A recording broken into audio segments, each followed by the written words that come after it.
जय गुरुदेव। हमरे हित गुरुदेव जी धारे मनुज स्वरूप। मूरख मन पतियाए नहीं, भटकी फिरे भव को। यही विधि बीते जन्म बहु, नहीं कीन्ही परतीत। कृपा करो अब सतगुरु, धारूं भक्ति रे।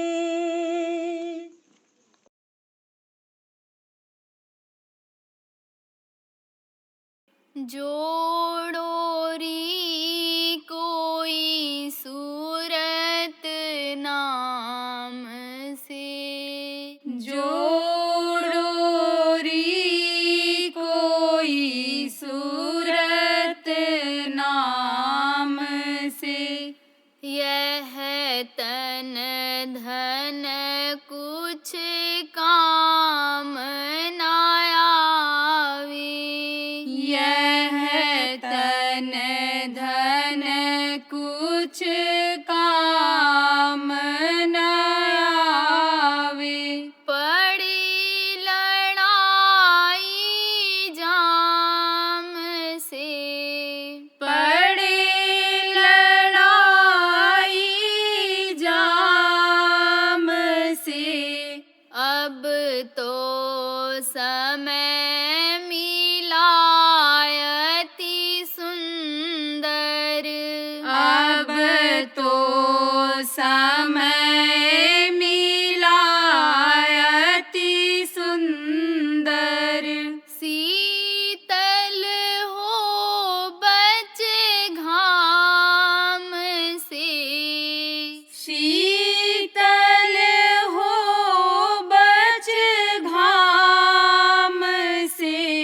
सुमिरन कर सेवा कर सतगुरु। सुमिरन कर सेवा कर सतगुरु।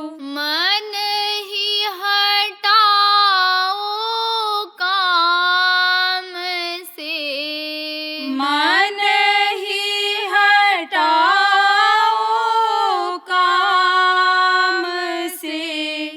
मन इंद्रिय कुछ बस कर राखो।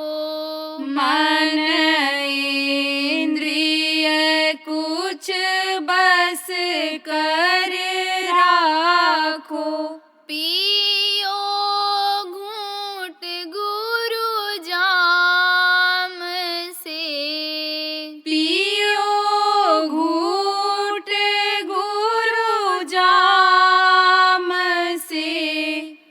लगे ठिकाना मिले मुकामा। लगे ठिकाना मिले मुकामा। छूटो मन के दाम से, छूटो मन के दाम से। भजन करो छोड़ो सब आलस। भजन करो छोड़ो सब आलस। निकल चलो कलिग्राम से, निकल चलो कलिग्राम से। दम दम करो विनती गुरु से।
तभी तो कहा गया कि भाग्य बिना सत्संग न पावे और सत्संग बिना कोई बूझ न पाओ।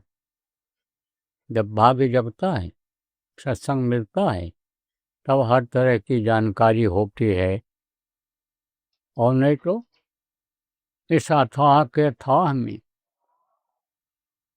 कोटिन करो उपाय, और सत्संग बिन जाने नहीं दया दीन प्रभाव। यह अथाह सागर है। अथाह सागर किसको कहते हैं? समुद्र होता है, समुद्र में कोई चीज अभी गिर जाए आपकी, या फेंक दो और खोजो तो मिलेगा, उसकी गहराई का पता नहीं चलता है। तब कहते हैं यह अथाह है, समुद्र में अथाह जल है। ऐसे ये दुनिया और संसार में आदमी सुख खोज रहा है, शांति खोज रहा है, आदमी धन दौलत को पाना चाहता है, शांति पाना चाहता है, लेकिन मिल कहाँ पा रहा है? नहीं मिल पा रहा है। इसीलिए तो लोग दुखी हैं। इसीलिए कहा गया है कि भाई दया दीन प्रभाव लोग नहीं समझ पाते हैं, तो धर्म करते हुए भी अब धर्म से दूर ही रह जाते हैं। देखो कितना लोग गीता पढ़ते, रामायण पढ़ते हैं, कितना लोग यज्ञ जब तप करते हैं, अनुष्ठान करते हैं, देवी स्थान पर, देवता के स्थान पर लोग जाते हैं, मत्था टेकते हैं, प्रसाद चढ़ाते हैं, बहुत प्रयास कर रहे हैं, कोशिश कर रहे हैं, लेकिन उनसे कोई चीज़ मिल पाती है? नहीं मिल पाती है, नहीं ले पाते हैं।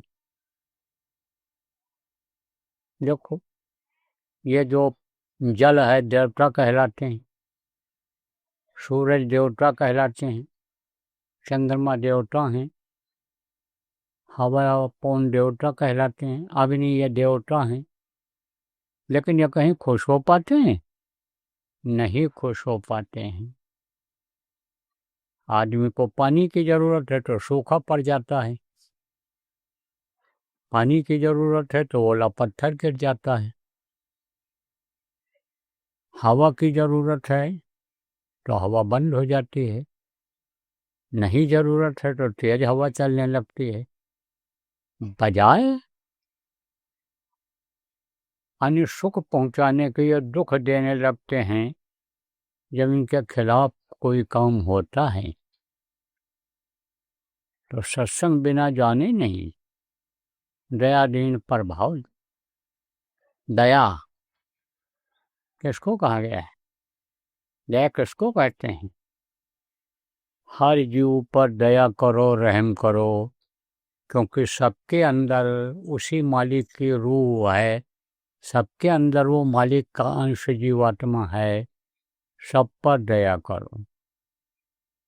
लेकिन दया को कहा गया कि दया धर्म का मूल है, पाप मूल अभिमान।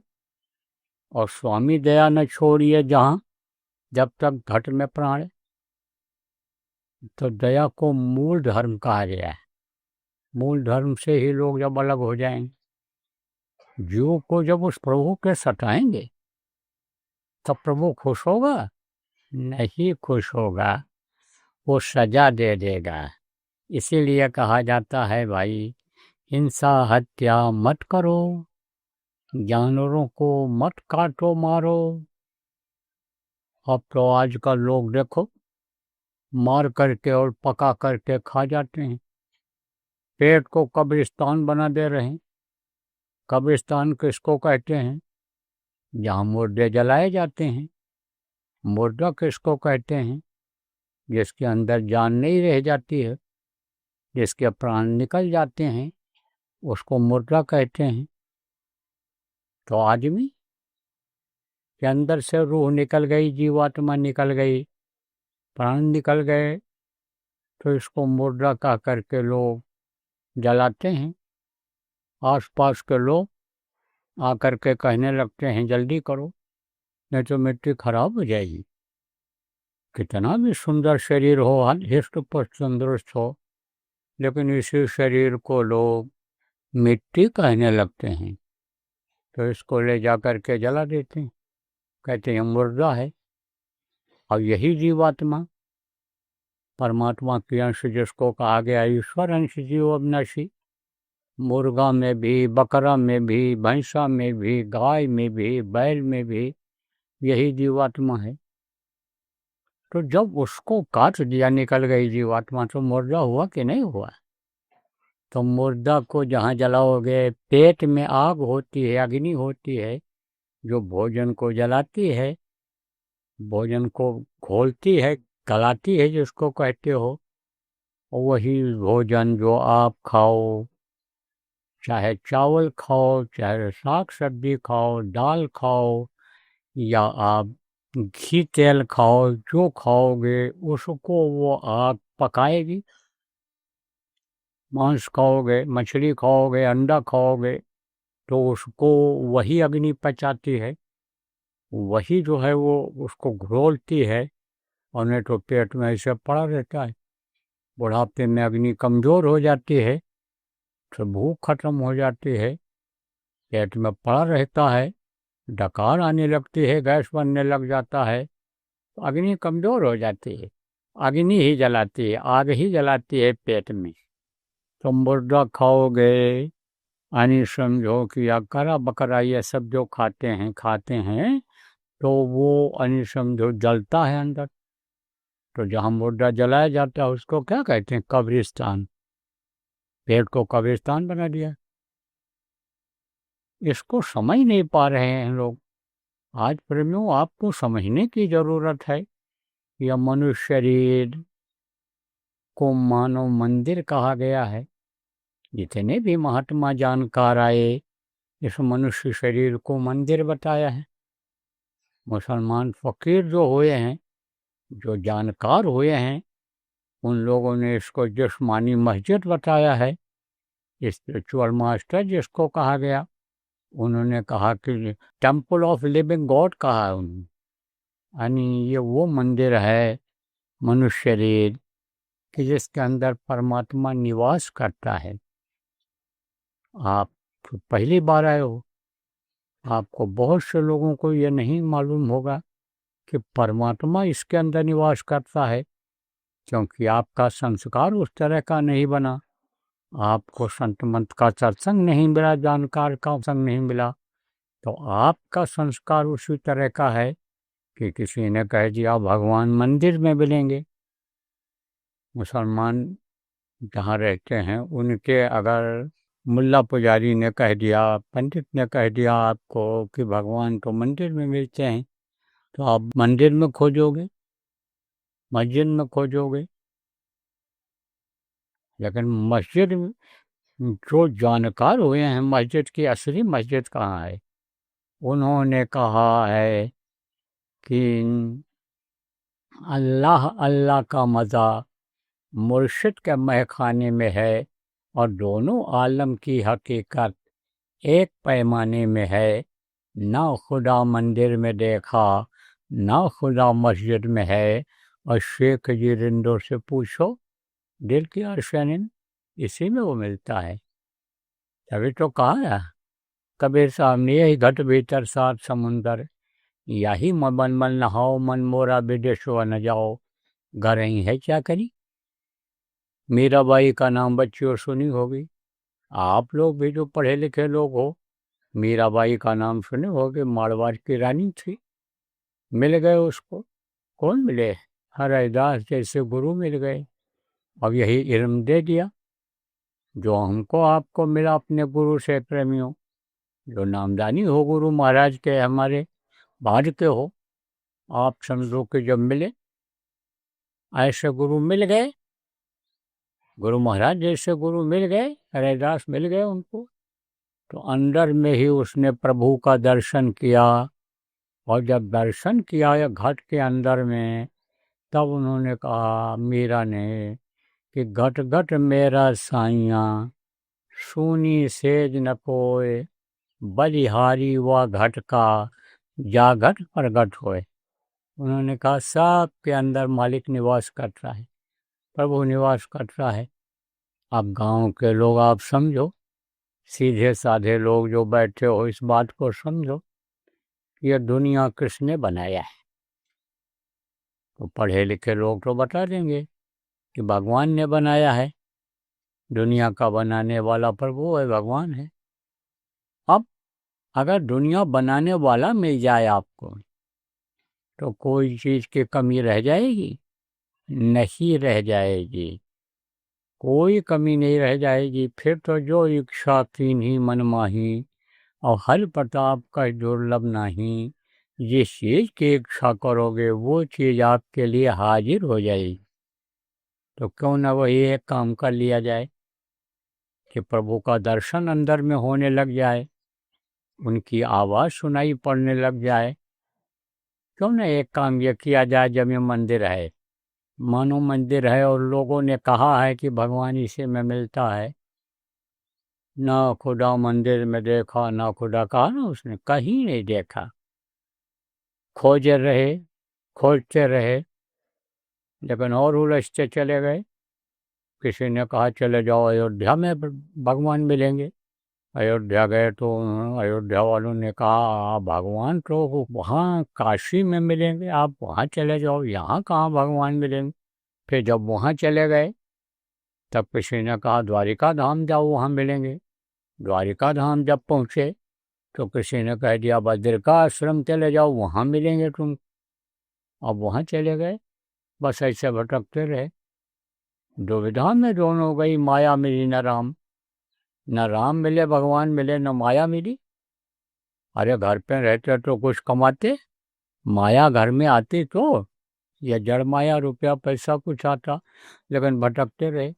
जितना सुलझाने की कोशिश किया उतने ही उलझते चले गए। लिखा गोस्वामी जी ने, सच पुराण बहु कहो उपाई, छूट न अधिक अधिक और भाई। बहुत कोशिश किया लेकिन उलझते चले गए। कैसे उलझ जाते हैं? कहते हैं कि इस रामायण में ये लिखा है, गोस्वामी जी महाराज ने ये लिखा, घट रामायण में ये लिखा है, अक्षयपक में ये देखो विचार आया है, और देखो किसी ने कह दिया गुरु ग्रंथ का पाठ करो, वही तुम्हारा गुरु है, उसी में उलझे रह गए। अब आप ये समझो कि किसी ने कहा कुरान पढ़ो, किसी ने कहा कि बाइबिल पढ़ो, किसी ने कहा पुराण पढ़ो, बस उसी में पढ़ने में समय निकल जाता है और उलझते चले जाते हैं, उलझते चले जाते हैं लोग। तो सुलझेगा कैसे? सुलझेगा जब कोई सुलझाने वाला मिलेगा, बताने वाला मिलेगा, प्रभु का दर्शन कराने वाला अंतर में मिलेगा, तब ये सुलझेगा। और नहीं तो जितना इसको सुलझाते जाओगे ये उलझता चला जाएगा, फंसते चले जाओगे, क्योंकि बंधे पड़े हुए हो। कैसे बनते हैं? कैसे आप तो समझो कि बन जाता है जीव। देखो प्रेमियों, जो विद्वान लोग आप बैठे हो या पुराने सत्संगी हो, आपको बताया भी गया है कि यह जीवात्मा 4 शरीर के अंदर में बंद है। सबसे अंदर में कारण शरीर है, और फिर उसके बाद सूक्ष्म शरीर है, उसके बाद में लिंग शरीर है, और उसके बाद में ये स्थूल शरीर है। यह 5 तत्वों से बना हुआ है।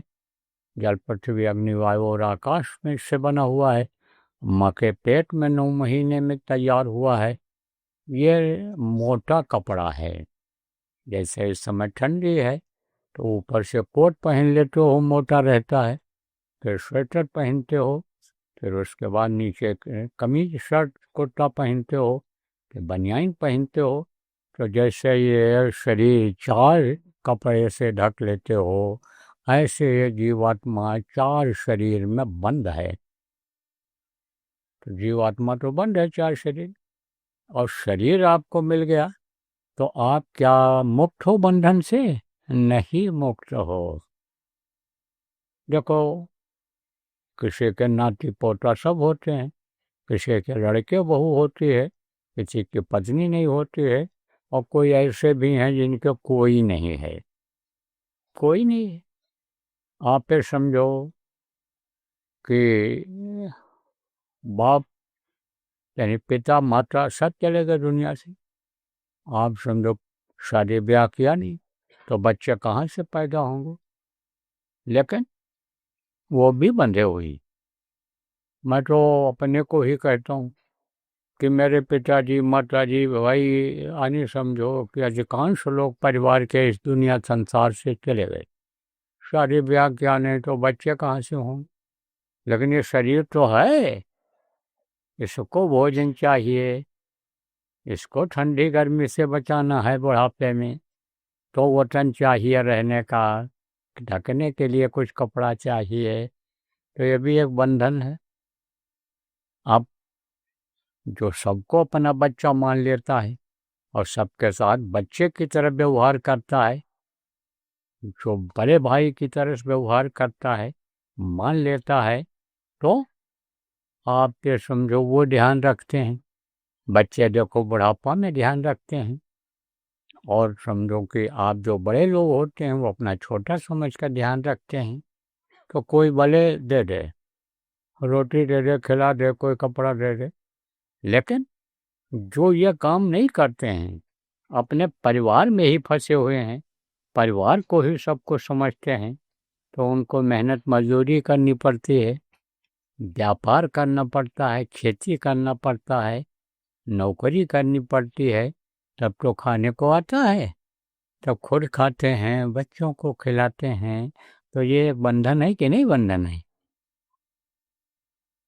मोह का बंधन बहुत बड़ा मोह का बंधन है। मोह सकल व्याधिन कर मूला। मोह जो है व्याधा डालता है बंधन के कटने में। क्यों? क्योंकि मोह में ही आदमी फंस जा रहा है। चाहे जिस चीज़ का मोह हो, चाहे धन का मोह हो, चाहे मकान का मोह हो, चाहे गाड़ी घोड़ा का मोह हो, चाहे बीबी का मोह हो, चाहे बच्चे का मोह हो, किसी का भी मोह में आदमी निकल नहीं पाता, वो भी एक बंधन हो गया, उसमें भी फंसा हुआ है। तो अब आप ये समझो कि किसका मोह, शादी किया उसका मोह, बच्चे पैदा हुए उसका मोह, नाती पोता हो गए उसका मोह, आप पे समझो धन दौलत हो गई उसका मोह, उसी में फंसा रहता है यार। तो वो बंधन का ना, पहला बंधन पड़ा देह का, दूसर त्रिया जान, तीसर बंधन पुत्र विचारो, चौथा नाती मान, और नाती के कौन नाती होवे वाको कौन ठिकान, धन संपत्ति और हाथ हवेली, यह बंधन क्या करूं बखान, शोलड़ पचलड़ सतड़ सड़ी, बांध दिया तो बहुविदितान, और मरे बिना तुम छूटो नहीं, जीते जे दर सुनो न का। जब तक ये शरीर नहीं छूटेगा, उम्र जब तक नहीं पूरी होगी, तब तक आप इस पर ध्यान नहीं दे रहे हो, और इससे छूटोगे कब, जब शरीर पूरा हो जाएगा, समय पूरा हो जाएगा। इस मृतलोक में आने का समय सबका पूरा हुआ है, आपका भी जब पूरा होगा तभी यह बंधन छूटेगा। लेकिन अगर सत्संग मिल जाए और बंदी छोर मिल जाए तो बंधन से मुक्त करा देते हैं।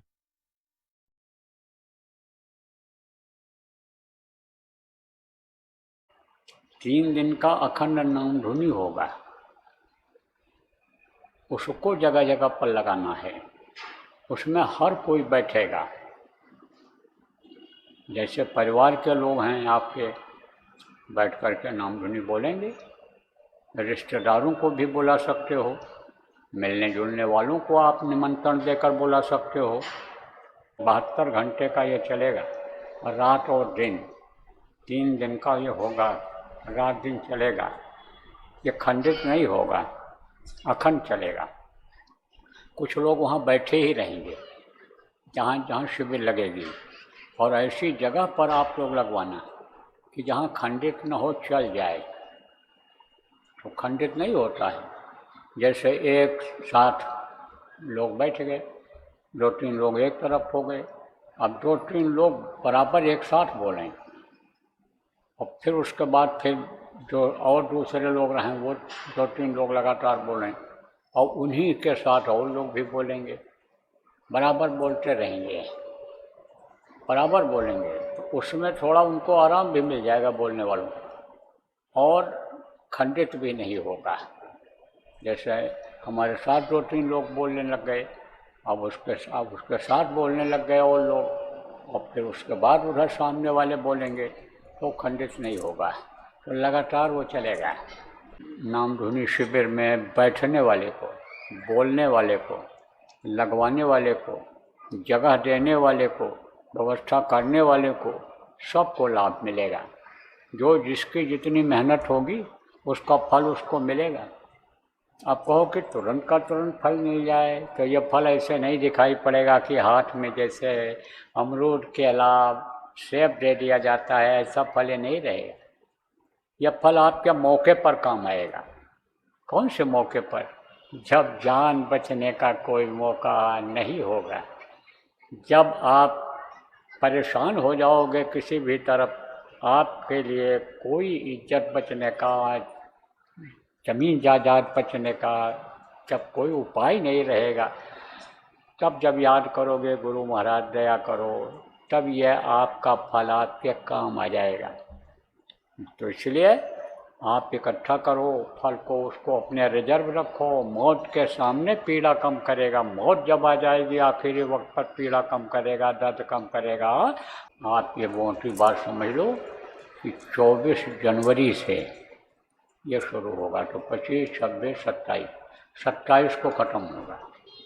जिस टाइम शुरू होगा 24 को, उसी टाइम 27 को समाप्त हो जाएगा।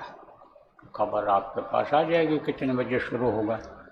अभी 2 दिन के बाद बता दूंगा आपको।